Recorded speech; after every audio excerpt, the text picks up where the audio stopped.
Everyone, and welcome to the TinkerTribe podcast. I've now changed the name of my podcast, trying to stay under one name. But I am Greg Dowd, your host, and with me tonight I have my buddy John Tietjen, and we are going to have a discussion. John is a returning guest, and he does you do your own podcast, right? It's a TradFi to DeFi. Right. Yeah, we do that, kind of focusing on money and crypto, but yeah, definitely. But yeah, we're talking, and we just wanted to come on and kind of talk about some topics that kind of relevant and things that are going on right now. And well, welcome to the show. But for first off, there, John, thanks for joining me.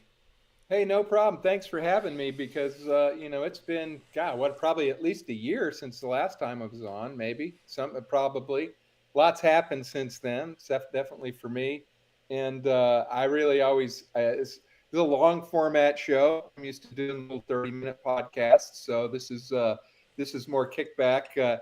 Have your favorite beverage in front of you, and enjoy. There you go. Cheers. Enjoy the discussion. Because that's it's good because Greg and I have similar thoughts, but we don't necessarily agree 100% on everything because nobody wants to hear a show where people just sit there and pat each other on the back and good one, John, and good point. Yeah. Okay. So we're going to inject our own personalities and our own thoughts in there, but I think hopefully people will find it interesting and it might meander around up and down but we'll get somewhere sometime. we'll figure out eventually what we're talking about. but Exactly. but tonight I kind of wanted to keep the topic on and focus some on the CBDCs and kind of what I see coming as far as that goes.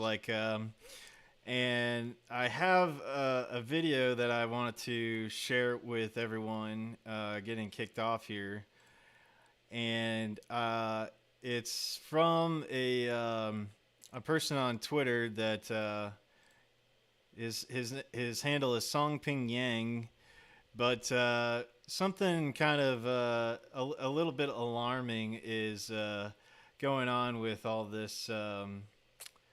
Kind of wanted to just show how this whole social credit system could play out and give you guys all an example of that.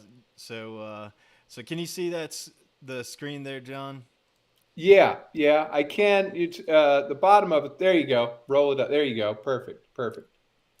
All right, here. So I'm gonna play this video for everybody here as just an example. So the latest in this dystopian outrage that is now all of China apparently is I once again cannot buy food. A couple days ago, my uncle and my cousin helped me get a cell phone that is linked to a Chinese bank card so that I could buy anything. But now, apparently,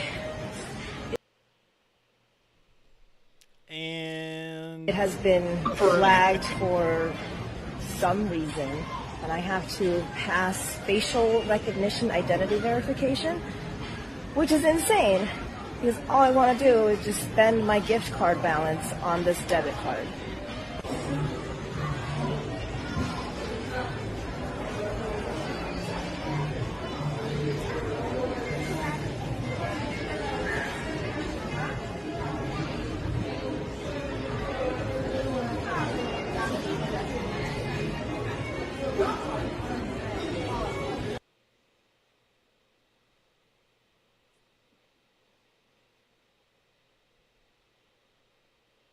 Okay. Well, anyway, that kind of gives you an idea. It looks like it's going to time out on me. Well, it looks like my friend Tyler has joined us on the podcast. Hey, what's up, guys? I didn't know he could slip in on the stream like that. Oh, hello. They just let anybody in here. Yeah. He's the guy I do with TradFi to DeFi with. So, and he's really interested in this subject as well. Oh, Hey, what's up, Greg? Awesome. Hello, Tyler. He knows more about CBDC than I do because he works for actually a crypto bank. So cool. he can give you all the information you want to know about that. Awesome. Yeah, so I work at a bank called Cross River, and we are a digital infrastructure provider. So my opinions are my own, of course. I don't represent Cross River in all aspects of like my free time, but I will say Cross River is a crypto-friendly bank. I wouldn't say that we're a crypto bank. We do, in fact, bank a major portion of the crypto industry, and it's most commonly on the USD on and off ramps for some of the most well-known exchanges and crypto companies. So yeah, I kind of have a bit of an inside track as it relates to banking innovations. CBDCs, for anybody who's familiar with the topic, depending on your background and where you come from, they're either very exciting from a compliance and regulatory perspective, or they're probably the most terrifying innovation that could take humanity back significant steps. I am in the latter camp, and I am very concerned about CBDCs. Yeah, well, I mean, that brought up that example from this Songping Jang's account there on Twitter, and I guess maybe when people think about like social credit, maybe you think about that Black Mirror episode where people rate you on like you get a rating from somebody else, and the lower your rating, the more people don't want to interact with you or whatever. But it's not just that in China. It's like it's a top down kind of rating. And so, once you get pegged as like, even if you're some kind of dissident or something like that, I mean, you're going off into the gulags or whatever. But, I can see something like this maybe being tried to be pulled, especially now it's like the kind of the word on the alternative media street is them trying to, they, them, those, the powers that should not be want to institute a new lockdown kind of 2.0 thing going on. So, yeah, and it is if that happens again, it is your duty as a free American citizen to not comply with that. Nonviolent protest is the way, and to be sure that you do not fall for the same thing that happened last time, where entire small businesses were shut down. I was working in the financial industry as a financial advisor, and I was watching my clients come through the door, small business owners, mom and pop shops, retail investors. I was a broker helping them invest, just watching the devastation just tear its way across my portfolio of clients. And it was devastating to watch. And at the time, we all thought, well, this is the right thing to do. I mean, we're trying to be safe. But as the data started to come out, and you started to realize that, wait, 2 weeks to stop the spread, it was more like we're too weak to stop the spread. So we need to just shut down the entire economy for years. It was probably one of the most devastating things to happen to our country in terms of all the alcohol abuse, drug abuse that happened during that time. All of the dads and moms who went back home to their families who couldn't afford to feed their kids. Imagine all the abuse that encouraged second and third order effects. So, to your point on like lockdowns, yes, that's something that's definitely on the horizon with powers that be, but also the CBDC thing, going back to that, you mentioned the social credit. Not to go on too much of a tangent here, but I'm in the process of buying a home. And as part of that is a FICO score, which is something that the lender analyzes. And I would argue that in the United States, we have a soft social credit system consisting of your FICO, your credit report, your lending activity, your behavior that is tracked across all of your transactions, your social media profile, the metadata that's held on every aspect of every transaction you've ever done in your entire life. We're monitored, we're watched. And if you don't think that there is some capability for those that have a lot of power to understand your motivations, to market to you by just what you say around your phone, you get an advertisement on Instagram or Facebook based on what you're talking about. If you don't think marketers are that sophisticated, if you don't think government is that sophisticated, but marketers are, I got news for you. So we have a soft credit system, social credit system in the US because we're a capitalist society that's ostensibly democratic in some ways. And we're not fully there with the whole CCP yet, but that is definitely little steps are taken all the time in that direction, unfortunately. Well, isn't if we get to the CBDC and say we were on that right now, and for those that don't necessarily know, it's like the good parts of crypto, it's a programmable money. But the bad thing is all the programming is done by the government, right? Okay, they program the money, which means the next time there's a lockdown, the next time there's PPP loans, the next time there's money sent out to people and put in their bank accounts, it'll be CBDC money, and they will restrict. They will be able to restrict how that money is spent. That is not your money. It is, That's and the this government's is money that they say you can only spend it on this versus that. It would be like being on welfare and like food stamps. It's like you can only use that on food. Sorry, we can't do this. yes. We can't do that. And And the John, danger. this is literally happening. Brazil's CBDC pilot has code in it that was leaked that basically allowed the government to freeze and reduce funds.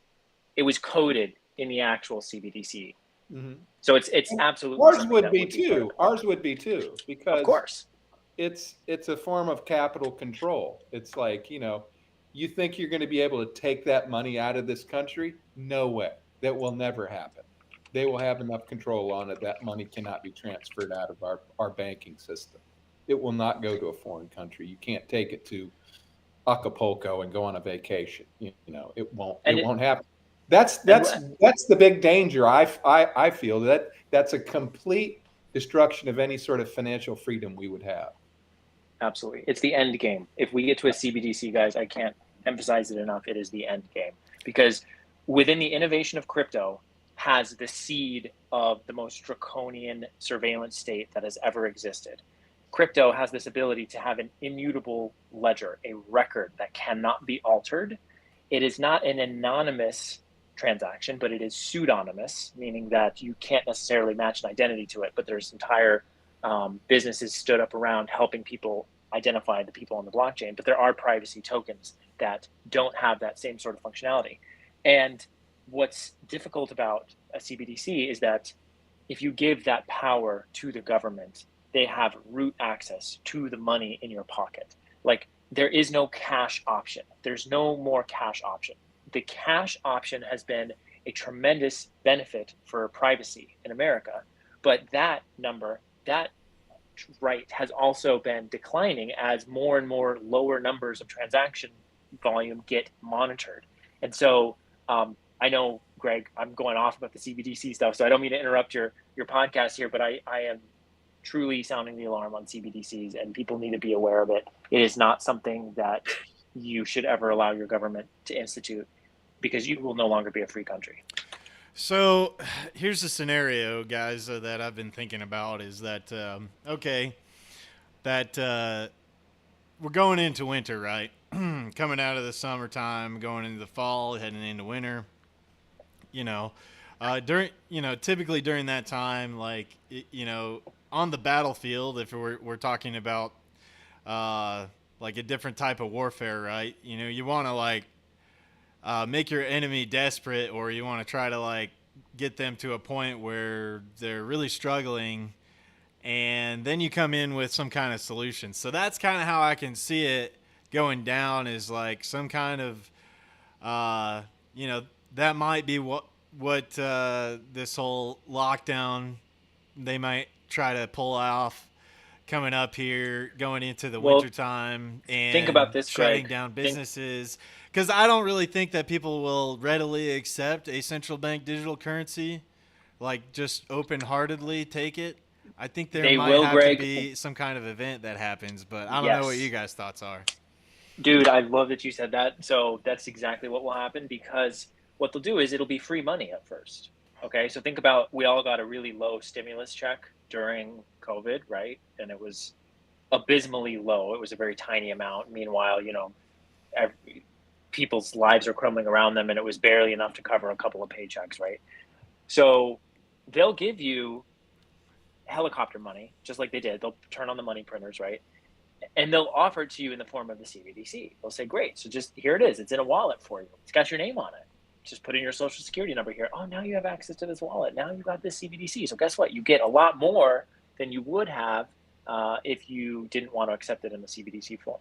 So I think your comment, Greg, is right. Like, problem, reaction, solution. It's the Hegelian dialectic. Someone breaks your arm and sells you a crutch. That is absolutely the only way that they'll be able to get it to happen. It's never let a good crisis go to waste. We've seen But this I mean, playbook but I mean, time and again. look at the numbers of people, because the money was available, and these are the same people that will accept this, that were on the extended unemployment for 2 years. They were on, moratorium on paying rent. It was just money that was coming to them. They didn't care where it came from. They just wanted to spend it. And you know what? And I understand that. I understand that these people needed the money or didn't want to work. I mean, I wouldn't want to work either if I didn't have to, but they found a way around it. And those are the people that will accept it. The people that are already on food stamps and EBT have already been on a type of a CBDC for a long time, right? It's money the government gives you to spend on food, supposedly. But people have corrupted that system because they haven't really kept a tight control on it, because it's just not digital money the way the CBDC will be. And so I think there's an overwhelming number of people that will accept it. It's the people that know the damage it's going to do that have to stop it and stand in the breach and say, we can't do this.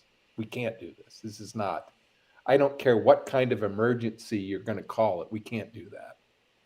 Yeah.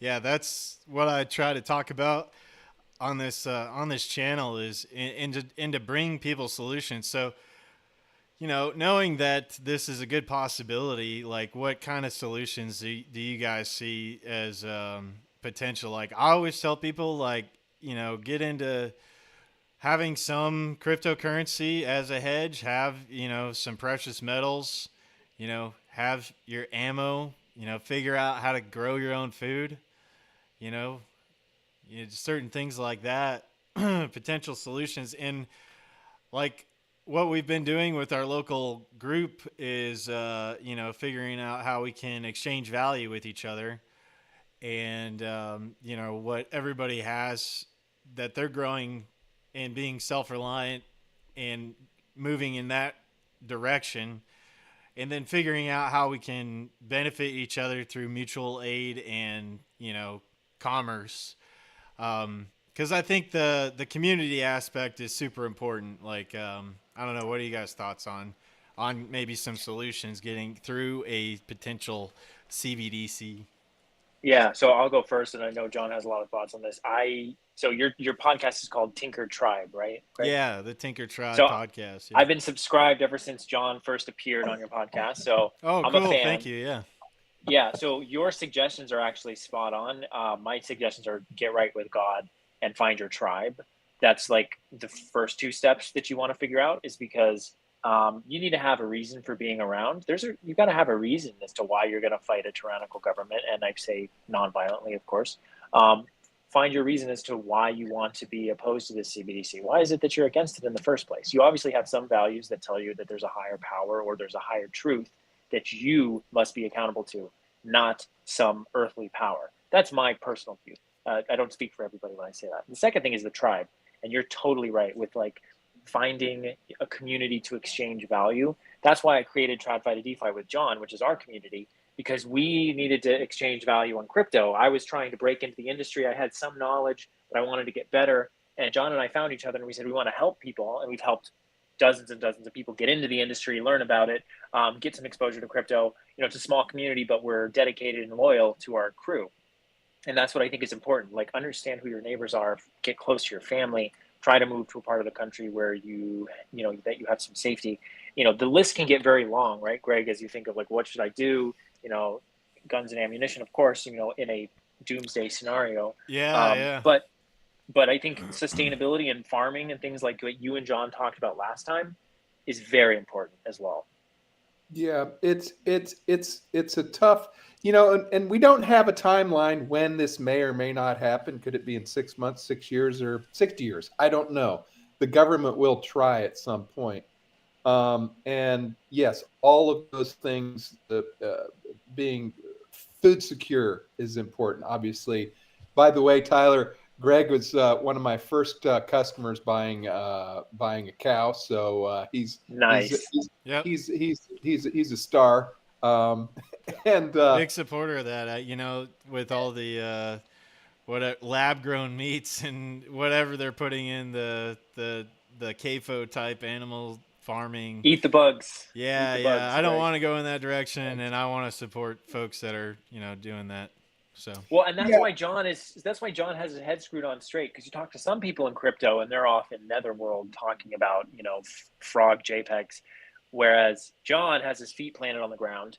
He's got exposure to crypto, but he understands the real world. And people get too hyper focused and like, oh my gosh, we're all going to get our brains uploaded into the computer. We still need plumbers and painters, and we need people in the real world who Yes. actually know how to do real world skills. And that's kind of the point I was kind of making. Being food secure, being physically secure with protecting your property, however you decide to do that, and your family and your possessions.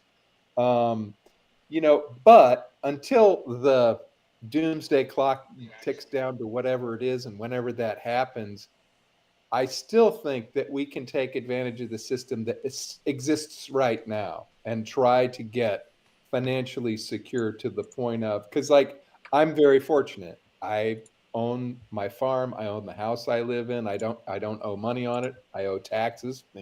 That's still a leash the government has on me. But get to that point of where you're not relying on paying your bills with CBDC, right? It's like, do you have a place to stay and food to eat? And, you can, if you want to keep going down the path of being energy independent and things like that, yes, absolutely. But I think there's still a system existing out there, to make some additional cash to get to that position. And I think we talk about that in the past of kind of like having side hustles, generating some more money other than trading your time for money with your main employer, right? You've got to find that, because that may go away, and you have to have, hey, if you're only making $500 a month on your side hustle, when you lose your job and you have $0 coming in, yeah, that's something. That's like that. It doesn't sound like much. Doesn't sound like you can take care of yourself or your family, but believe me, you can build off of that, because you've obviously started some sort of business, and you'll have the time to scale it up, which you probably don't right now.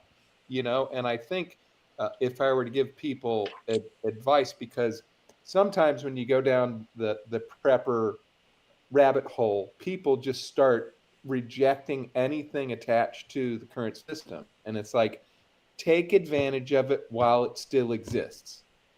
Don't discount, well, I don't want to do this because that's online and the government can surveil me, or I want to try to avoid taxes because I don't want to give any money to the government. If you're making $100,000 and you have to give 20 of it to the government, take it. I'll take the other 80, and I'll pay off my mortgage, and I'll do whatever. Work within the system, make as much money as you can, so when things happen, you are in a secure place. Not, what I'm saying? I think people too often discount that. They're like, okay, I just want to completely go off grid, and okay, without any means of support. We're not there yet. I mean, I don't think you should opt out of society. Be prepared for when that happens, but don't abandon a system that is functioning right now just because you don't like the way it's run. That's insane. yeah, Yeah. Well, I mean, I'll tell you, I did have that thinking not too long ago. I guess probably. I know you did. But you're working on it. But you're working out at a pace that you can accomplish things and get there one day when things happen. Yeah. Well, I was there, but I kind of had that lone wolf mentality. Like, I can make it on my own. I don't need anybody else. I'll figure it out. And see, I wish you were my neighbor, Greg. I wish I was in your neck of the woods. Well, the thing that I learned was that it is incredibly difficult to just be the lone wolf, and it is much a richer experience to have people that are on your side that get it as well, and you can team up with. And I think we are social creatures, and we do a lot better by being with other people than being in isolation. So it is better to have and focus on community. Has kind of become my focus now, is to try to build those like-minded people and get them together and see how we can help each other, because I think lone wolf is a dead wolf. You really need to have your community, and people need people like you, Greg. Like, think about this. You might be a lone wolf able to take care of yourself, but there's people out there who you love and care about who need your support, and it's never just about just you. And I think that I can relate to your like wanting to go your own way thing, because it's just, you look at the world around us and you look at just the decadence and the oligarchy, and you look at just the corruption, and you think there's no justice in this world. How can there be so much suffering? And you just want to opt out. I understand it completely. I mean, this song that came out recently, "The Rich Men North of Richmond," yeah, moved me deeply when I heard that for the first time. yeah, me And too. I encourage everybody to listen to the song, because he's speaking what's on our minds. But the solution isn't to bury our heads and to become nihilistic. In my view, it's a time to find God and it's time to find family. But if that doesn't work for you, at least find your tribe, find the people that are important to you, find your why, because we need people like you who are willing to bring people together and educate them, because yeah, things could get pretty tough. Yeah, and it is very easy to get black pilled. When Don't get black pilled. yeah, Never keep take the black pill. yeah, don't take the black pill. There are plenty of white pills out there, and that is something that I try to bring to people here, as well as I can see Yes. so many solutions that are happening out there that if we just decide to focus on the solutions and what we can do to change ourselves, and just like you guys have been saying, like figure out how you can spiritually grow, how you can find those side hustles. There's always solutions. Build your wealth so that you're in a better position, that you can help take care of other people as well. Push yourself so that you're not just Yeah. stuck in the same pattern of thinking, that same um, you know going down the spiral, going down the black pill route. Like, you know a lot of that is just focusing in on yourself when you're receiving all this information and you see how things can be so dark. But I think if you focus on something that you can change and find some like-minded people as well, and you guys work together, that it gives you a lot of hope. It gives you a white pill.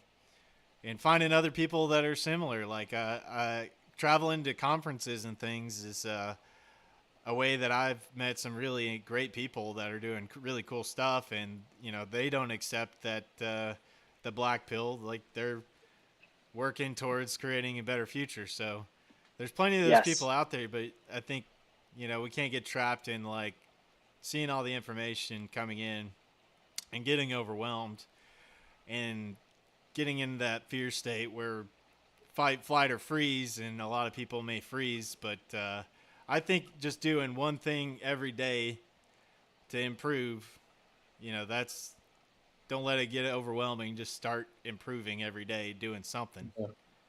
Well, one of the things, and because I've, created a couple different side hustles, and I've been giving this a lot of thought.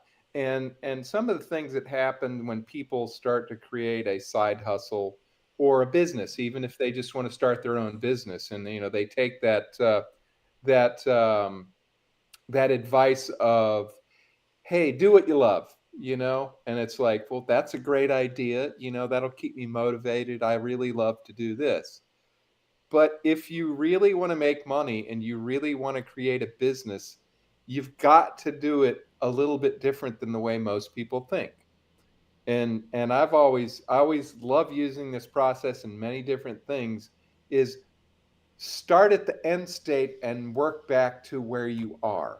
Meaning, because raising cattle is a beautiful example.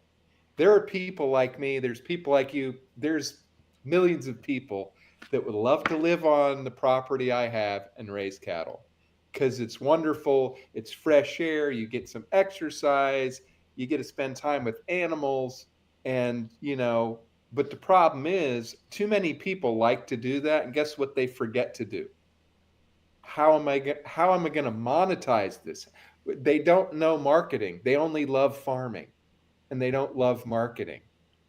And you should never start farming if you're going to make money with it until you've figured out the marketing side of it. Because I love going out with my cows every day, and I'll do that the rest of my life until I take my last dying breath. But if I'm not making money at it, and I'm fortunate because I'm retired or close to retirement, and so I don't rely on that money too much, but I had to find a market for that before I even bought them. And guess what I did, Greg? What'd you do? I hung out with a group down in Huntsville, Alabama for the past 2+ years and cultivated people that were like-minded with me and proved my worth to the group.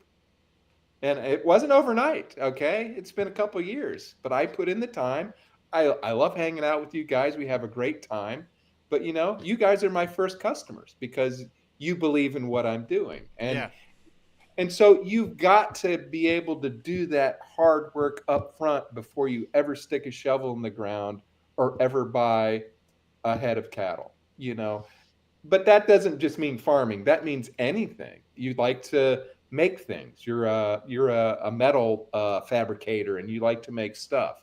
Well, find a customer first and then worry about how where you're going to buy your metal from and how you're going to get your welder to work. Make sure you have a market to sell into, because if not, it'll be just a hobby because it's what you like to do. You know what I'm saying? And Yeah. and that's advice I can give to people. What I'm saying about using the system now is if you're going to get into something and start a side hustle or start a business, make sure you treat it as a business. Don't treat it as a hobby. Okay, what's my end state? Well, I'm going to have these doodads that I weld up in my welding shop that I'm going to sell to people. Will people buy it? How much are you going to charge?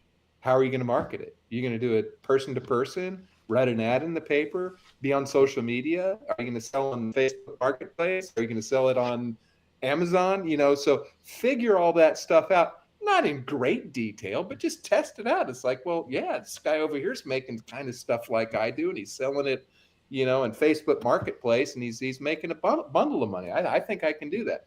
Do that first.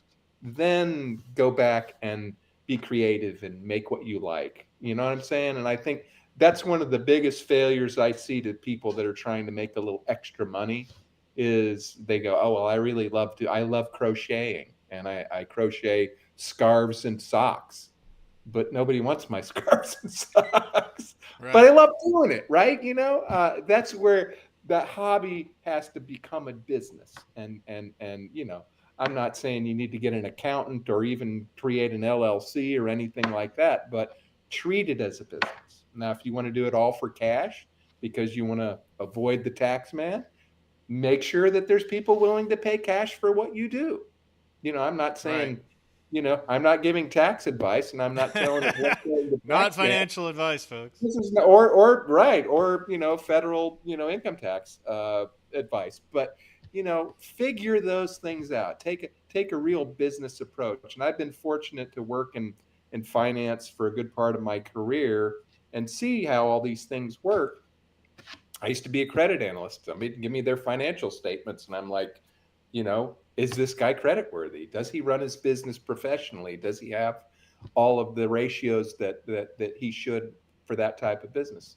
You don't have to go that far, but just have that mindset when you create it. Don't just do something you love because maybe you're the only person that loves it. And I hate to say that, but some people do that, and just find that market before you really get committed to doing it and decide that that's what you want to do. Yeah, I was talking to one of my buddies a couple weeks ago on the podcast. I had him on. He just started his own. He left his job working for Toyota, and now he's doing full time his wood. He does this fractal wood art business, and so now he's going full time with that. And Does he have a website that we can check out? Wells Lightning Wood, and Is that Because all? this is something I'm big on. Like, as soon as we mention somebody in their business, like, let's mention them, because just like what you're trying to do here with your tribe, like, let's get these people exposure, and I would love to check that sort of thing out. yeah, Wells Lightning Wood on Instagram, I believe, and Sweet. he is getting a website up, but his I believe you can pull him up on Instagram there. By the way, I shared this stream on our YouTube community page, so I hope it helps. I don't know if we don't have a ton of subscribers. We're like 112. You're at 149, so you're ahead of us. We're catching up, though. Yeah. We gotta help each other out.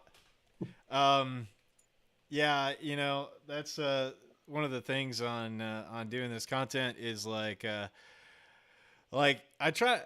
I'm just trying to give some people some white pills, and I think you guys are along the same route as like you guys just you want to try to help people figure out what they can do as alternatives. So what do you guys think is some solutions, like with since you guys are in the crypto space, like is it too late for us to break through with crypto and get more people to adopt it and to use some of the cryptos that because I see the crypto realm as being the non-controlled realm of side of digital currency, and if that could break through, then there would be a good alternative towards the centralized digital currency onslaught.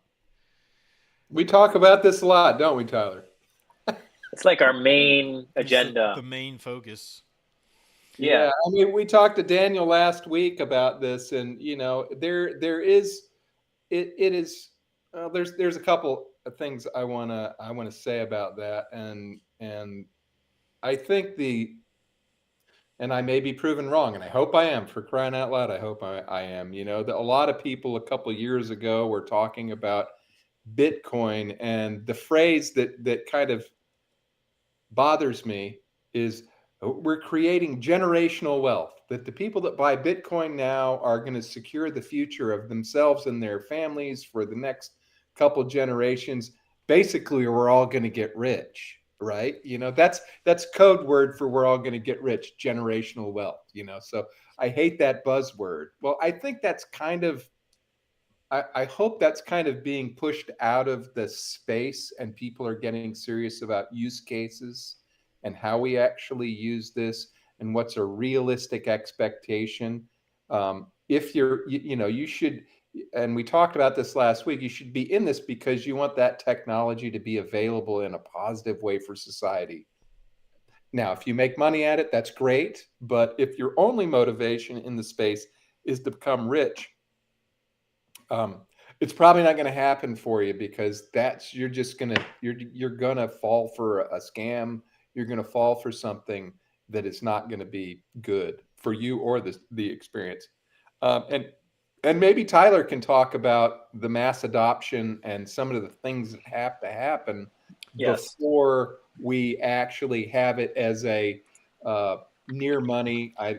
People throw around terms about the money, but something that can be transacted along with the dollar, and that's something we talked about, I think. Well, it's really cool that El Salvador, as one example, is adopted it as a means to use, but I think that, and then the country Liberland, they just, I guess, got on the land there in the disputed area between Croatia and Montenegro, but I don't know. There's potential. It looks like potentials out there, that there are these countries that are adopting it and using it in a day-to-day basis. Maybe there's a starting point there. I don't know. I mean, so I would separate two things. So, like, to John's point, number go up, the phenomenon of, oh my gosh, Bitcoin is on CNBC, and since the number goes up, that means it's all good for all of us. It's not good for somebody who didn't buy it, so you can't pretend like that's solving all of our problems. So John's absolutely right about that.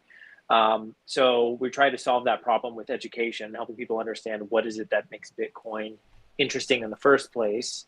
Why would anybody care enough to spend whatever it is, $27,000 right now on one of them or some of it? You don't have to buy just one Bitcoin, everybody. You can buy fractional. You can get started with a small amount, and this is not financial advice. It's not investment advice. To John's question around or your question, Greg, about mass adoption, like when will people get access to this stuff? I would say listen to our latest podcast episode that we'll be having going live pretty soon with Daniel. He talks about a company that he started trying to help people get access to crypto and explaining why it is valuable. What is it that is interesting about it beyond just the asset appreciation side? So the aspect of the separation of church and state is a concept that we all sort of agree with and makes a lot of sense. You get two religious people in government, they'll start to discriminate and persecute those of other religions. Well, the separation of government and money, state and money, is a fascinating concept. You have to, keep in mind that we do live in a nation that will exert its national interests, and there's no reason why they shouldn't. That's perfectly within its rights, but ultimately it should be protecting its citizens first and foremost. And so to the extent that you need to, similar with the Second Amendment, protect yourself and your property, it's great if your property can't be seized. And that's the biggest thing that Bitcoin does, and digital assets that are like it. It can't be seized. So long as you have proper OPSEC and you're taking care of your assets properly, it can't be taken from you.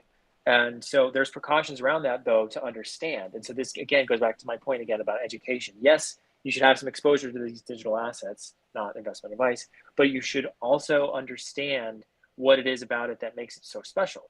Because when was it was it FDR who seized everybody's gold? Gold was not safe. Gold use was like this thing that everybody thought was like the safest thing to have. Well, it was illegal to own it at one point. And so they could seize physical Bitcoin from you.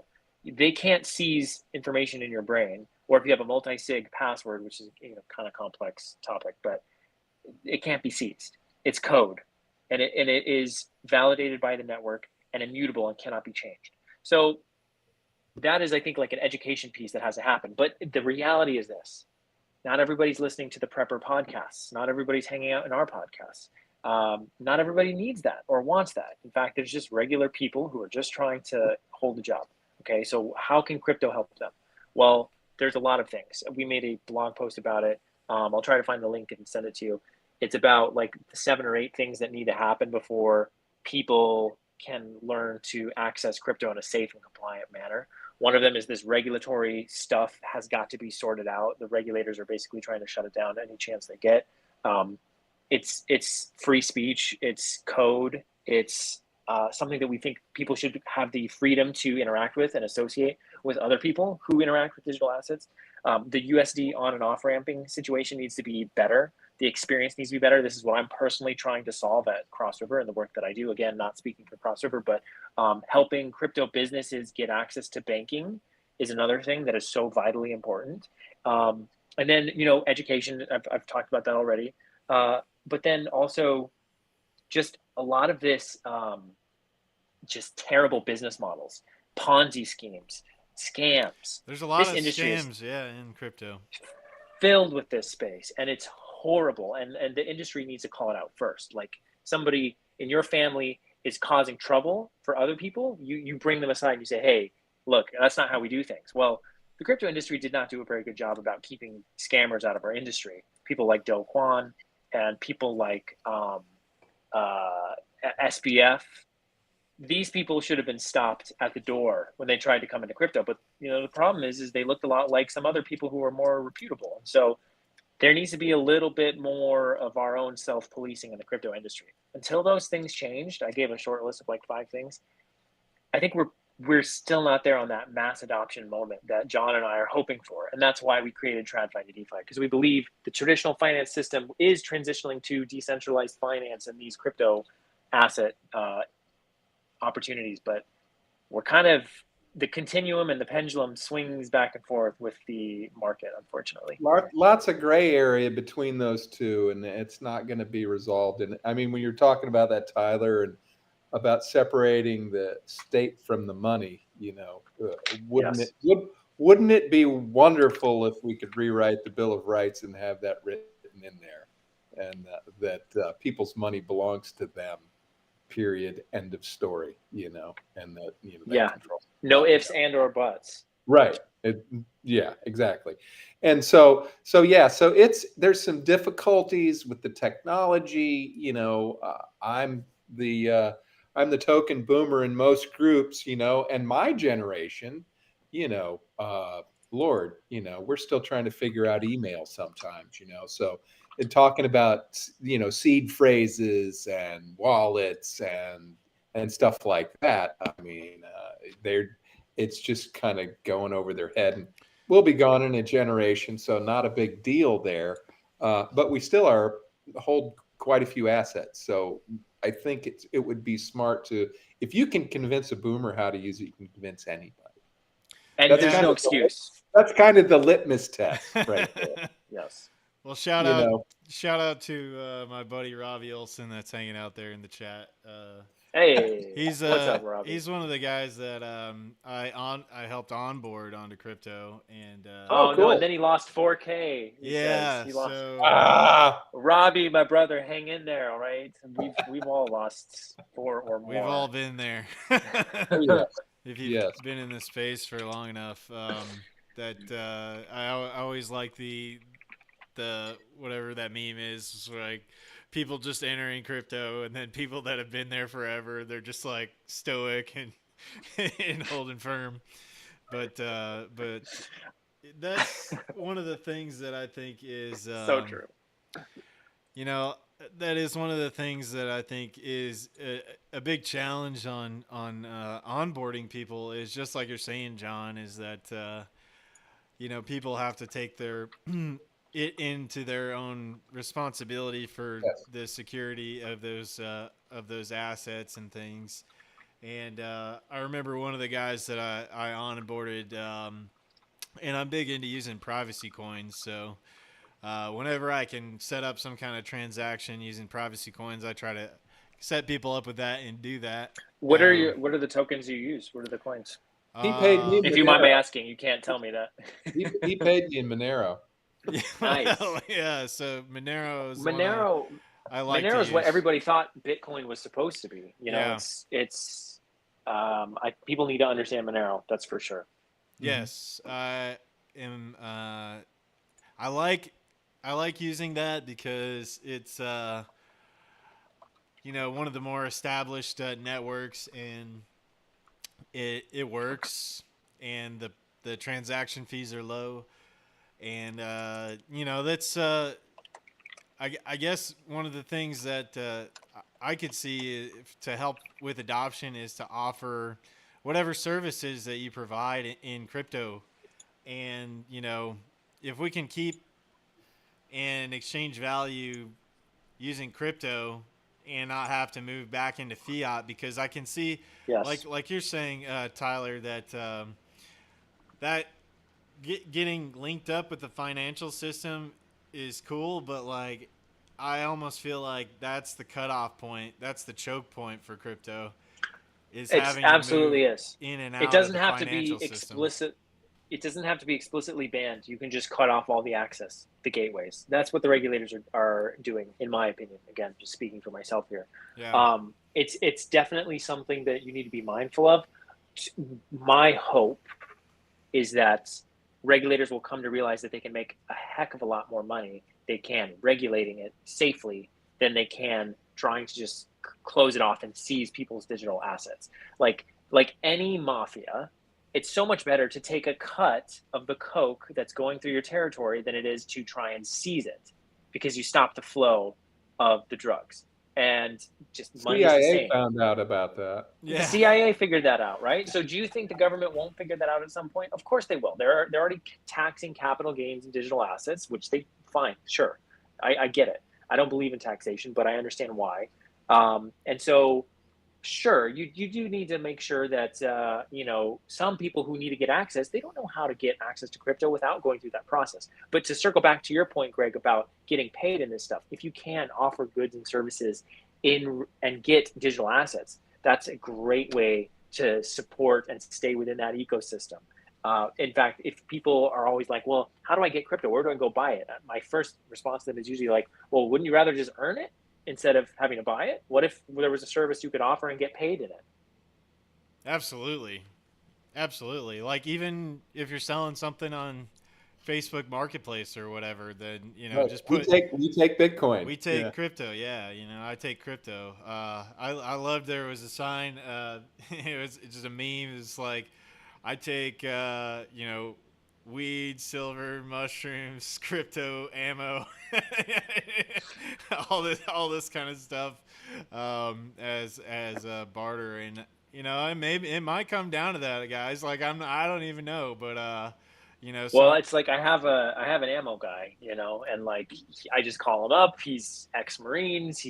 He has his ear to the ground, and I chat with him. I know a And guy that's got a connection on ammo. That's great. yeah, see, and so like there was a time when like ammo was so expensive. I was trying to buy some 9mm. It was ridiculous. But you got to have a guy. You got to have your tribe. It goes back to the point I keep making. You got to have this connection. And so what you're doing, Greg, like you keep asking, like, well, what can we do? What can we do? You're doing it, man. Like, we're giving off white pills left and right. This is an extremely optimistic stream. I hope people take nothing but optimism from our conversation, because, there's more of us than them. Really, most people are like us. Let's be realistic here. Most people are just trying hard just to help their families. And if you get so stuck up in social media, looking at all the negativity, I've been there. I've been there many times, to where I'm just depressed and in a dark place. I got to manage that and just focus on the good, focus on the heroes, because there's a lot of us. I mean, I'm not a hero, but people like us trying to get the word out there. There's a lot of good people out there trying to do good stuff. yeah, absolutely. I wholeheartedly agree with that, and it's just what you put your focus on, and like it is easy to get caught up in the doom scrolling and all that, and They want you to do that. They yeah, want you to be scared. They want you to be fearful. The yep, best way to control a population is probably fear and pornography. Probably the two greatest ways to keep a society static and yeah. I not remember move it. hearing something about how that was like the first thing that they did. In one of the wars was they distributed a whole bunch of pornography or something like that, and it kept Yes. the male population subdued so Yeah, that they they could started take them over. broadcasting pornography in it was some civil war in one of these African countries. I forget what it was, but they started broadcasting pornography. Totally shut down the insurrection. Just absurd. I got to find that link. It's a crazy Well, story. Yeah, if but you that guys, I think if you have any links or anything, I think in that share screen, you should be able to share your screen, and I can pull it up if you have any links or Well, we're anything not that you going to want to share share. pornography, but No, definitely not. No, let's not do that. But yeah, don't do that. you could always just go into your little cocoon and watch cat videos, and then and not have any. I'm sure they'll find a way to politicize that, but well, I'm sure you guys kind of. I don't know if you guys have. John, I know you work. You have the 9 to 5. Tyler, I don't know what your situation is right now, but in the 9 to 5, I find it so frustrating. Talking to some of the coworkers, and all they want to talk about is like video games and like movies and stuff like that. And I'm just sitting there. I'm that's totally a distraction by design. yeah, it you should. Instead of doing that, like in your spare time, if you could be learning some kind of skill or doing like we're talking about, maybe starting a side hustle or doing something to some kind of self-improvement, right? Like instead of just escaping into that realm. I During the last lockdowns in 2020, that was the biggest thing that I kind of observed was some of the people around me they were becoming just apathetic. They didn't want to. They didn't want to push back. They were just accepting what was happening to them, and it was so frustrating for me being able to like kind of look at the situation and see that this was kind of being a scam on everyone, and you know, I guess that comes from my years of skepticism of the control system and how things have rolled out. I kind of had my I guess red pill moment. It was probably back in like 2008 during the Ron Paul's campaign, and which may have been a moment for a lot of people, but He's the only guy I trust anymore, pretty much.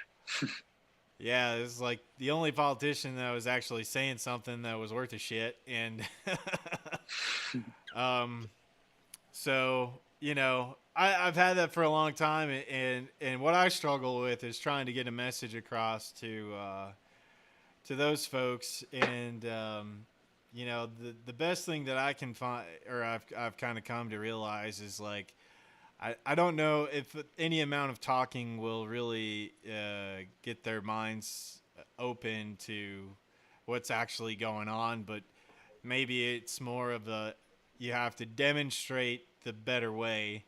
Like Buckminster Fuller said, it's like you kind of have to create the new system that makes the old one obsolete, and Yes. kind of demonstrate instead of trying to preach. Let me say just a brief comment on this. So you started your train of thought by saying, you didn't know how about my situation. So my situation is pretty cool. I've done my best to build a barbell strategy that's somewhat anti-fragile for myself. So I work in New Jersey. However, I live in New England. I live in Maine. So I have a remote job, and occasionally I'll fly into the office. It's just a 45-minute flight, but I'm a fully remote employee. One of the good things to come out of COVID was this friendliness towards remote work. People have realized that you can be just as efficient, and in my view, more efficient, because you have to work asynchronously and prove your value with results instead of just being in the office and just like getting credit for being there. I have to compete against my colleagues that are in the office. I have to demonstrate results. Some of them, maybe they don't have to as much. If you're able to demonstrate your quality of work with the results you get, remote work is great. And so I live though in a very small town. So I'm making New York wages living in a small town. And so that's somewhat anti-fragile, meaning like cost of living here, although New England's not that cheap, like it's more affordable than if I had to live in New City. If I had to live in New York making that salary, I would be keeping a heck of a lot less of it. So I've structured something like that that's pretty good. Being in a quiet small town, there's a lot of benefits that I've structured there. And so to your point of like, trying to build systems that are better in the new system, I'm a big believer in like, be a light where you are, like, because some people can't fully exit the system. Yeah. It's kind of unfair for people like you, me, and John to say, hey, get off the grid, go completely off the grid, because we don't fully believe in that. There's a place for that, and maybe there is a time for that, but you need to shine your light where you are, and you need to help people become aware that, hang on a second, like, this is not right. We can't just surrender the cities to this control scheme, right? And so I believe that you need to kind of find what works for you, find your own personal battles, find your own why, because there's a version of this that works for you, whoever's listening to this. Like, there's a version of this that doesn't require you to get solar panels and be off the grid completely. Yeah, and I found what works for me. That's 100%. It is a very Absolutely. individual. It's a very individual thing that you have to do. But I think the thing is, and what we want to try to do is get that spark there to go, okay, you have a little bit of light, as Tyler says. What is most meaningful? How can you create that system for you? It's not going to look the same as mine. It's not going to look the same as Greg's or Tyler's. It's going to all look different, but it has to work for you. And I think that tie of, there's got to be some community building going on. Yeah, I think that's the you key. got to find some like-minded people, or you're going to end up, like Greg said, the lone wolf out there. You're going to try to create a system that is not attached to anything, and it's just an amoeba floating around in a blob of jelly. You just need to really try to find that group of people. I think that's the first step, really. Once you've, I hate to use the term become enlightened, but there is a sense of that. It's dark here, and I need some light, and I need to know which way to go. It really is. For some people, it's that bad. It's that bad. They don't see a way out of it. They don't know. They might not even know much about crypto. They might not know about food security or safety or anything like that. They just know things are just hopeless where they're at. And that really sucks. That really bothers me to even start thinking about that, that those people need something to get them going in the right direction, because it's not just us and it's just not them. It's also their children and their families that are affected by it, which obviously is the whole fabric of the nation. If that falls apart, and that would be sad. And it's starting to, and we see the cracks in the system when we see that happening, and it disturbs us, and we really want to shut it out. I know I do. I live in rural Tennessee, and there's enough of the things that you don't want to see. You don't want to see the double wide trailers that's been used as a meth lab, and burning in the middle of the night. It's like, well, we know what happened there. Children in schools that are not being taken care of. It's horrible. So this has major consequences, because guess what? The system didn't take care of those people. They did, as the common phrase is, nobody's coming to rescue you. You've got to find your way out. And that's a scary thing, but it's also an empowering thing, because you have more power than you realize. Yes, and that comes from community. That really will come from community more than anything else.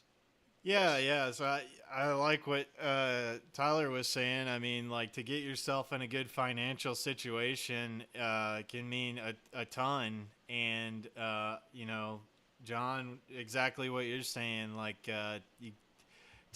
also teaming up with community, because, like, if you are in a good financial situation and maybe you're not the self-reliant person, you could team up with other people that are the self-reliant type people that could get you the things that you need if things get really bad, wherever you are, and focus on your locality, like you were saying, Tyler. Plant where you are and be a light for other people in that area. Well, I mean, Greg, even look at our group in Huntsville. It's like there's a broad diversity of people. We got literally rocket scientists. I know, man. The last meeting we were talking about how to create some kind of new. One of the guys wants to build some kind of new redox type battery, and using this different type of chemistry, and maybe we could build a prototype of it and stuff. And it was just like kind of blowing. There's some really brilliant people in that group, and then there's just regular folks that are a little more tied to the land, and it's like that's the mix you need. Yeah. And just some advice for people who might be approaching a group or trying to create a group is like, you got to drop all the stereotypes. You're here to help each other. It's not what color your skin is or what language you speak or where you came from. It's like we collectively survive together, and we learn from each other, and we share what we can, and that's what's been good for the group for me. It's gotten me it's got me off the farm, for one thing. It got me meeting new people and experiencing things in a different way that if I didn't have that group, I would be kind of a little bit more into my own head and not accomplishing the things that I'm accomplishing, because you guys you're supporting me because number of people are buying from me, so that's awesome. Yeah, man.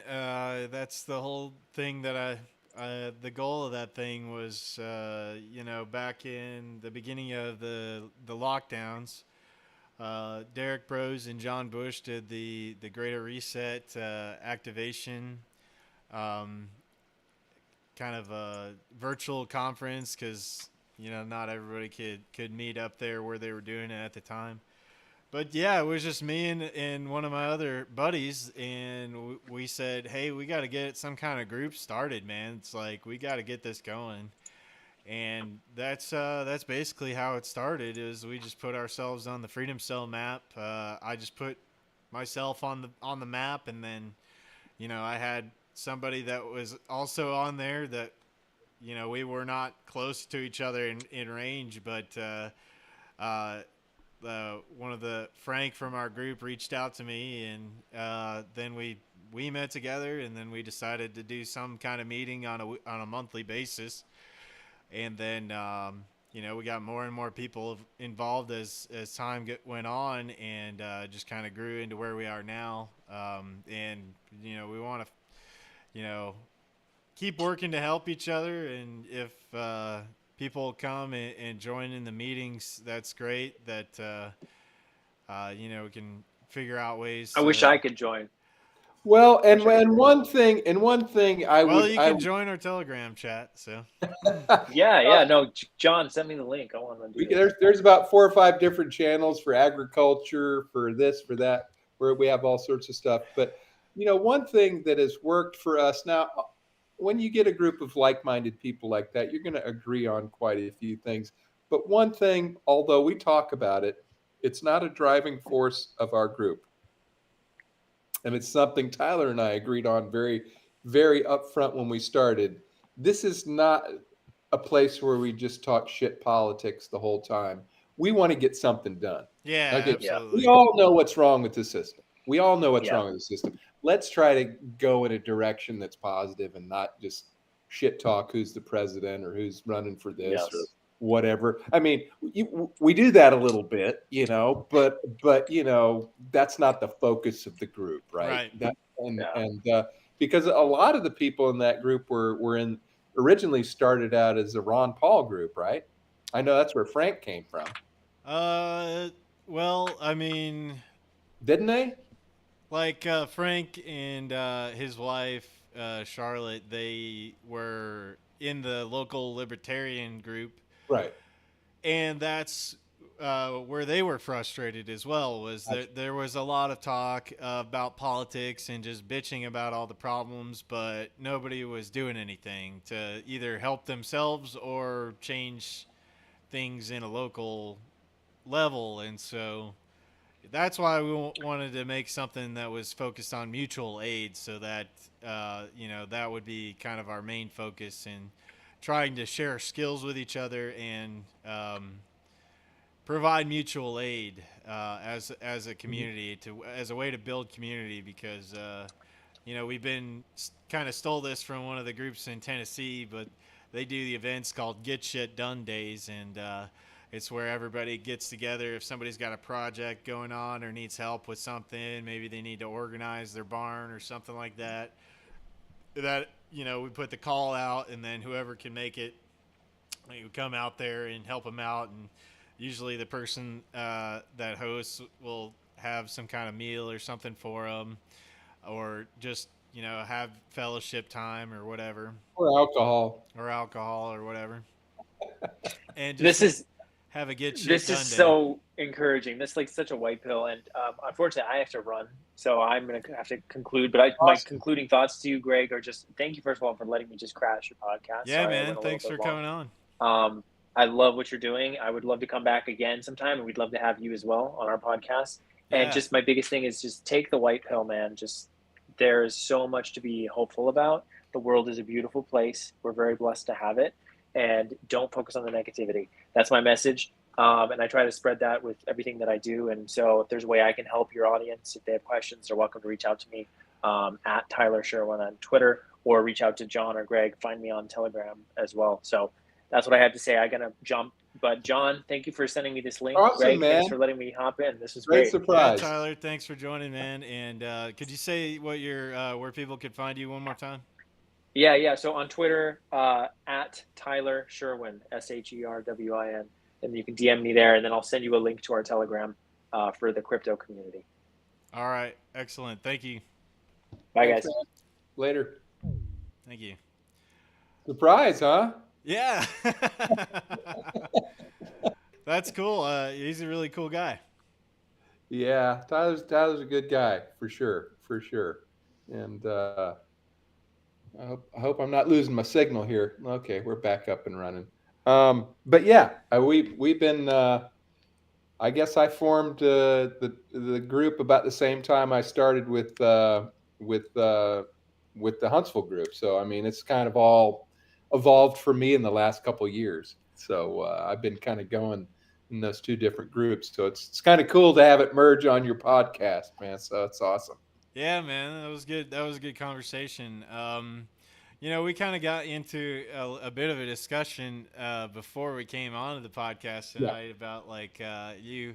I don't know if you want to share this story about like you were recently at the wedding you were saying, and there was a bunch of Oh the yeah, group just of younger folks, and younger folks giving you me were a getting hard time some about boomer hate.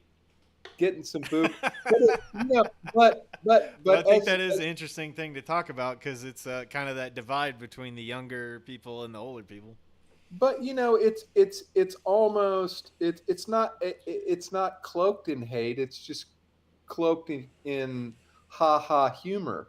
But there's something underneath that though, because I know there's something under. I mean, I'm not clueless as to what my generation did over the past 40 years, as far as but that doesn't fall on me. Right, it's the same thing as like Did somebody that trying fall to on me? trying to That's just like, blame all white people for being slave owners, and then all or black people were slaves, or and or for all millennials for being lazy. I mean, it's not yeah, fair. all the stereotypes for all the Because people. hey, I've done my share of stereotyping, but at some point it's like, hey, hold on a second. We're you know and so you have to turn that around, because you can offer something other than just, hey, don't call me this or do that. And it was good hearted. There was no animosity there. But I don't let people, I call people out on it, just because it's a what is it's kind of a latent type of stereotyping that happens, and I'm okay with it. Does it affect me? No, I'm a Every, boomer. I got mine, bro. Everybody loves a good okay boomer meme. I mean, We're not all Joe Biden, okay? We can actually put two words together and walk in a straight line. I mean, oh my god, man, yeah, that guy is such looking at all that is just such a clown show.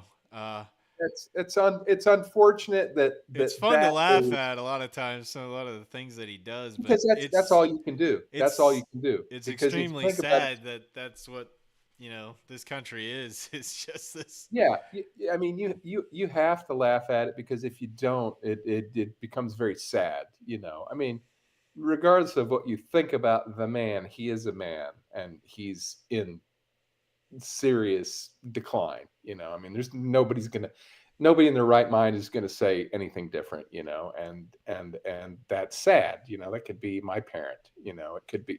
And that just, I don't like going down that road. I mean, I just have to laugh at it and just, okay, whatever. But I mean, seriously, he's a person, and I don't. It's unfortunate that he's also our president, but for crying out loud. But it's okay, man. But one of the things you were talking about your coworkers, and just playing video games, and they're talking about the latest movies. I mean, I know my partner, she's got a son who's in college, and he's the same way. And it's just like, you're just kind of like, and I have to back off sometimes, because I remember when I was 22 years old, I was pretty much worthless too. But the thing that I Well, these noticed. guys are not 22 years old. These guys Oh, are okay. like So, 40 oh, something really? year Oh, old okay, old okay, men that are like okay, okay. men children, I think. That's the But mansion. I can't say that I'm any better, you know. I'm Sure, not sure. 38 and I'm with my I parents right understand. now, and you know, I so understand. I understand, but the thing is one when I finally came to the realization that this was kind of things had changed in society a little bit from, I'm 62 years old, so I was born in 1960. And I took my first shot at college, obviously, in the early 80s, and I did not complete, failed to complete. And I went back later in the 90s, right? As I'd worked for 10 years, and I'm like, I need to finish my degree, blah, blah, blah, blah, blah, blah. I went back to school, and school's completely different then. And it's like, I went from being just a mediocre student when I went to college the first time to graduating with honors, when I went back and finally got my degree. And it's because it's all about competition. The competition was just lacking. It's just like nobody. I'm not saying I'm smart, because that's not about being smart. It's just like doing the work, showing up, and getting the grade.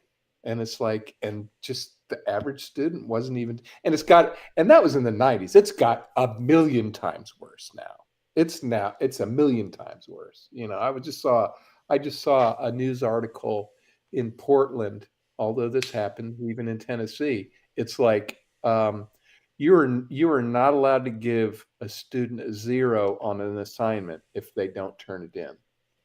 and what do people expect is going to happen if you continue And to have people? they You even keep setting the extended bar lower and lower, you know. that to or if they are caught cheating, you can't give them a 0. And it's like, so if I know that I can't get a 0 for not doing my homework, why should I do homework?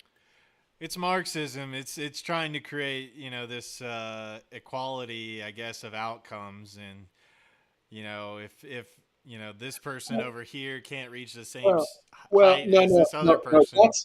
That's the rationality they use to justify that. But we know it's just so people are are are helpless in a system. You're creating helpless people in a system that needs government. Right. Yeah, we can rationalize it as, well, we need to be fair to everybody, and we need to help Johnny get through school. And no, you just want to cripple people before they're actually even adults. So when they become adults, they're easily controlled. Yeah, yeah, extended adolescence. So that's when you get And the and that's 45-year-olds that were playing video games instead of trying to read a book or doing something to figure out the world. Yeah.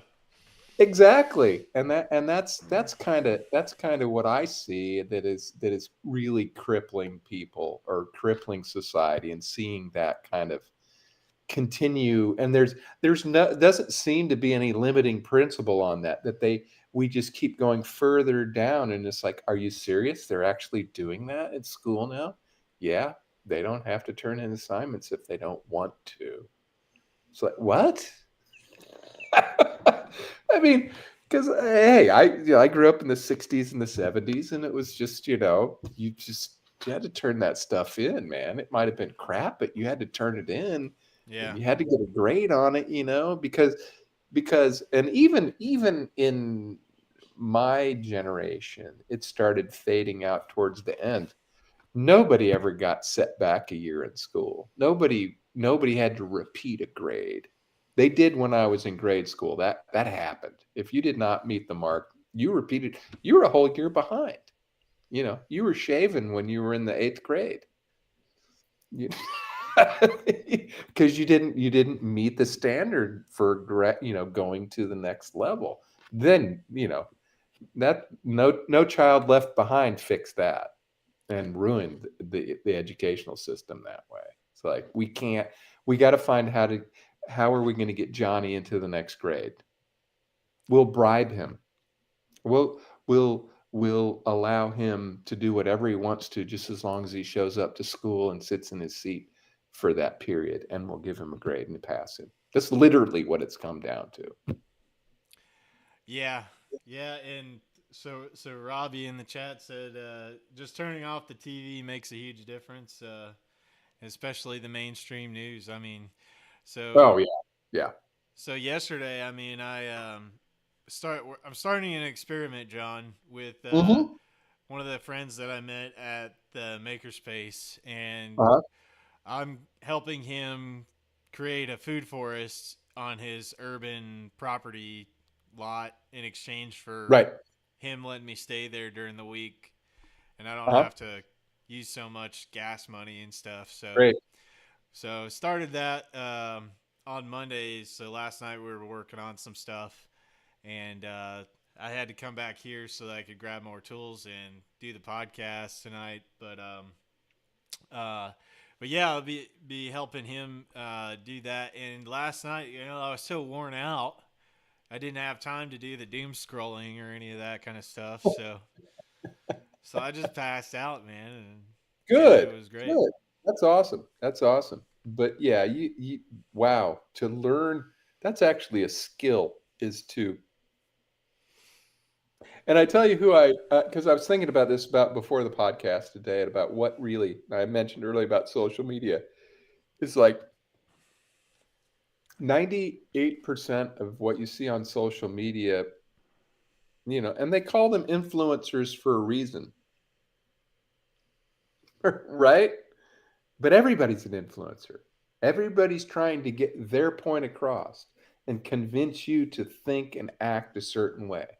That's 98% of what's on social media, especially like Twitter or something like that. Well, here's what's going on in here, and this is the way you need to think. They're programming you to think about certain things by expose you to this.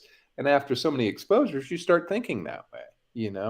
And you just have to be super savvy about it. And it's like, Well, to here, understand that those algorithms are targeting you with certain things and stuff. absolutely, because like one of the only people, and even he is, uh, you know, but he's the only one that actually makes you think about what you're consuming.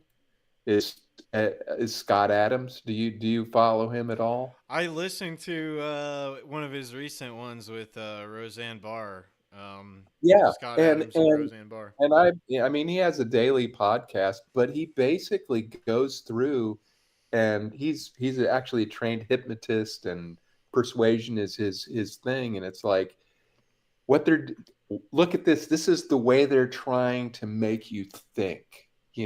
He has nothing to sell. He's not getting any money from you. He doesn't need money. He's wrote Dilbert for like 30 years, and he doesn't need that money anymore.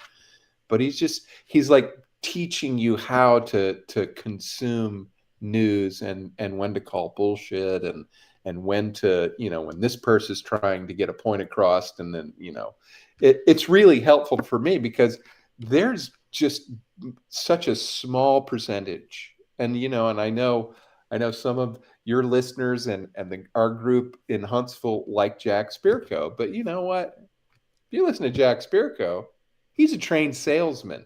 That was his history before he podcasted. He's a salesman, and a great salesman. And, he does a little doom scrolling too to get people's attention. You need to do this because the shit's coming down. I'm not saying he's wrong about that, but that's part of his approach. Now, I'm not saying he's, I'm an adult and I can listen to what he has to say about certain things, but he's very persuasive. I Yeah, love, especially when it comes to the permaculture stuff. I love all of that stuff. yeah, When he starts going into the politics and even crypto to some sense, he kind of goes down a bit of a rabbit hole, and I'll give him a break on that. We all do. I think But it's that way with everybody. You can find things that you'll never agree with everybody. I that's mean, that, and that's what I'm saying. You just have to, as as long as you're a person that's able to say I agree or don't agree. But there's some people, just like not necessarily before your time, but it was definitely smack dab in my adulthood, is the impact that Rush Limbaugh had on people. yeah, There are people that like believed every word that came out of that man's mouth. Well, that was kind of my progression. Actually, it was like Yeah. I remember listening to like Rush Limbaugh and Mark Levin, and I was picking up some of the things that they were saying that I Right. thought was good stuff. It kind of led me to the conservative realm, and then Right. And then you moved over to libertarian, and yeah, libertarian, and then that's on to that's kind of the pathway. voluntarist and Right. agorist, and kind of thinking Right. philosophy. But at some point, you can't surrender your individual thought processes, and you can agree, but you're just like, there's got to be times when you go, that's not quite right. I think differently. I mean, that's only healthy, right? Yeah, It's yeah. healthy. I guess I always kind of have like the went to school for engineering and all that, and so I started to see things in the realm of a system. Mm-hmm. And when you part of what I did for a little while was study the reliability of systems. Mm-hmm. And so when you look at something and it's got multiple points of failure, Mm-hmm. and the more complex it gets, basically, the more points there are to fail and cause critical failures. Mm-hmm.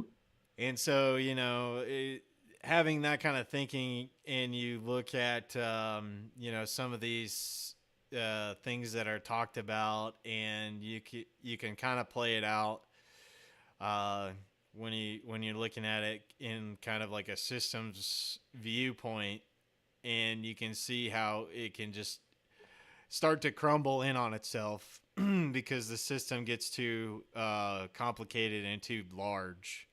Right. And one little thing in that system that goes wrong can bring it all down. And Yep. so maybe that's human nature. I don't know. It's like It once a is. It is. society grows to a certain point, It starts to crumble. it Yeah. gets too large and complicated, and then it Well, kind of I mean, collapses in on itself. like any system, like any financial system, any form of money, any form of government. I mean, if you're a student of history, they all fail. Yeah. And what we're seeing and experiencing right now is a failure of democracy. It's failing. Is it really a democracy though? It's not. It's Well, not supposed to be a democracy. It's supposed to be well, like but a constitutional our republic. form of government, right? And we realize that it's been corrupted beyond what it was created for. It Right. took 250 years. But finally, the people that wanted to control it found a fate. Because we thought it's like if the individual has the right to vote for a representative to represent their interest, that somehow will come out with a good outcome. And it worked pretty well for a while, but we found out, I'm not going to even go into election fraud and stuff like that that have been brought up, but it's like that's not working. That system is not working because those people have all been corrupted, every last one of them. Yeah. And so I don't even think that you can get in there if there's not some kind of dirt on you right, at this point. and I'll leave this because I think we're about however far we're down the rabbit hole here. Yeah, we can wrap up whenever you'd like. Yeah, but what I was actually one of the interesting things, since we're talking about politics and it kind of crosses over into permaculture and regenerative agriculture. I saw a couple really, I'm assuming he wrote them, but you never know when people write tweets on Twitter, is RFK Jr. wrote some great tweets about the aquifers and how regenerative agriculture can resupply the water in the aquifers, and that we really need to relook at the way we raise our food. And I'm like, that's the first politician, whether it's presidential, representative, except maybe Thomas Massey, actually says things that, are like, wow, okay, I might not like some of his social stances, but you know what? In politics, I'm willing to horse trade for some of the stuff I want. You know what I'm saying? Yeah. I mean, But but in, I've but totally given in the up on end, the whole political system, but but in the end, it's a corrupt system. So you probably, what he thinks and believes probably will never be implemented, right? But it was refreshing to go, well, this guy actually, again, somebody may be writing his tweets, but I've seen him interviewed a few times, and he's said some things I that it was like like, some of the things that he says. Yeah, for sure. and it's like, okay, he was talking about the environment, and it's like, yeah, okay, whatever. Nobody wants a messed up environment. We all love to go out in the country, and both sides don't. We just have to find a way to where we're not killing each other trying to figure out how to save the planet. Yeah. I It's like ridiculous. It's like, I almost think we could do a lot of things through like competitions. Like in India, they did like this competition to where they could build these like water ways to have the water infiltrate the land better. hmm So like earthworks hmm projects where they basically like dug these pits on their lands, and they would have like competitions to come up with like who could create the best systems for hmm having the water come in and infiltrate their land. hmm And they would do these competitions and then like pay out the person that like did the best in that local area or whatever. yeah. And they completely like changed their agriculture in these zones and helped because the key to all that agriculture is the water. And hmm if you can keep that water on the land and prevent erosion and all that from hmm happening, then you don't have to do intense like you know irrigation and all that. hmm And they like totally transformed a lot of their Right. land in agriculture Well, and stuff. and from a political standpoint, government, is not going to go away. It's Yeah, I don't think that. it's never going to go away. I think it'll always be there in some form. Yeah.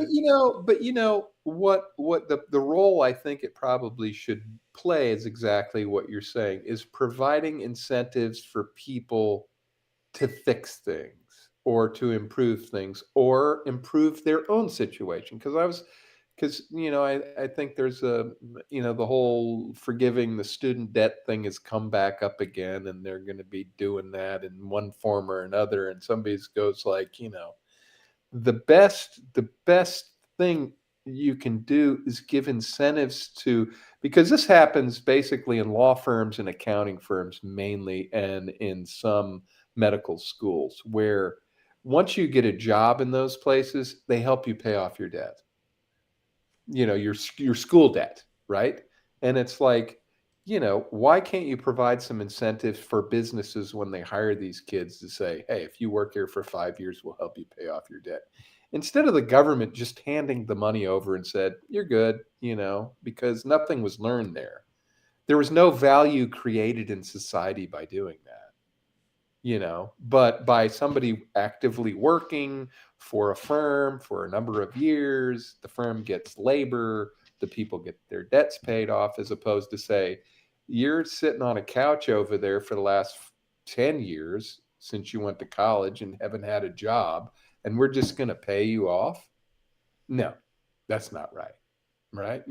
So I think if and this is very philosophical how government should operate, and I'm way beyond my depth here, but they should provide incentives for people to do the right thing and not just pay them out, just like welfare or food stamps. It should be an incentive to be productive, right? This should be, as opposed to, here, rely on us. When you get in trouble, come to us, and we'll minimally take care of you, as Right. opposed to building you up and being a productive citizen. But that's another topic for another show. But it's amazing the things that can happen if we focus. But well, Greg, I had a fantastic time. I'm so happy that Tyler popped in.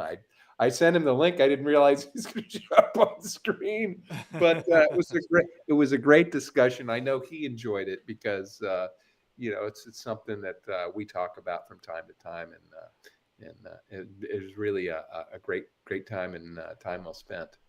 Excellent. Well, thank you, John, for taking the time to come on the podcast tonight. Is there places where people can find you online through social media and all that? No, I'm anonymous, actually. No, You stay anonymous? I try to stay anonymous as much as possible. Farmer John is what I go by on Telegram, and I'll give you some information. You can pop it in the recording if you want to. But it's awesome, and I'll probably see you next week. I guess next week, right? Yeah, next week is our local meeting. So, All right, man. Well, thanks a lot, Greg. all right, John. Have a great night. Thanks for coming on with me. Take care. Bye. You too. Bye. All right, everybody. Thanks for tuning in to tonight's podcast. If you got some value out of this, please subscribe and share the channel with other folks that might be able to get something out of this talk and find some value in it. Really appreciate it. And other than that, I'll catch you guys next time. I'm here on YouTube, the Tinker Tribe. Also have a channel over there on Odysee and on Twitter right now as Greg Makes Stuff. So we'll appreciate you guys tuning in, and we'll catch you on